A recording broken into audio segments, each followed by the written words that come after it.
আসসালামু আলাইকুম। আজকে আমরা আসছি কিশোরগঞ্জ। তো অনেক দিন ধরে এই কিশোরগঞ্জে আসা পড়া নাই, যেহেতু আজকে আসলাম। তো আমরা এখন যাব কিশোরগঞ্জ পাগলা মসজিদে। এটা শুনছি অনেক নাম করা মসজিদ, অনেকেই মানত করে এই মসজিদে। বিভিন্ন ধর্মের মানুষ এখানে এসে মানত করে, তাদের মানত মহান রাব্বুল আলামিন পূরণ করে দেয়। তো আজকে আমরা সেই পাগলা মসজিদে যাব। তো আমি আরেকবার আসছিলাম আপনার 2 মাস বা আড়াই মাস আগে। তো আমার অনেক কিছুই মনে নাই, তো আমি জিজ্ঞেস করে করে যাব এখন। দেখা যাক কী হয়, সাথে থাকে। অনেকটাই হাঁটতে হইতেছে আপনার পাগলা মসজিদ যাওয়ার জন্য, কারণ রাস্তাটা আপনার মেন রোড থেকে আপনার 5 মিনিট হেঁটে গেলে 5 মিনিট লাগবে।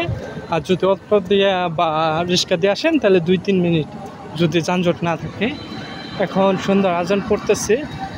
মহান আল্লাহ তাআলা চাইলে আমরা এখানে আজকে মাগরিবের নামাজটা আদায় করব ইনশাল্লাহ। মহান আল্লাহ তাআলার অশেষ রহমতে আজকে মাগরিবের নামাজটা পাগলা মসজিদ ও ইসলামিক কমপ্লেক্সে আদায় করলাম। আল্লাহ তাআলার প্রতি লাখ লাখ শুকর আলহামদুলিল্লাহ। এখন আমরা আমাদের গন্তব্যে, আমাদের প্রিয় চেনা শহর ময়মনসিংহের উদ্দেশ্যে রওনা দেব।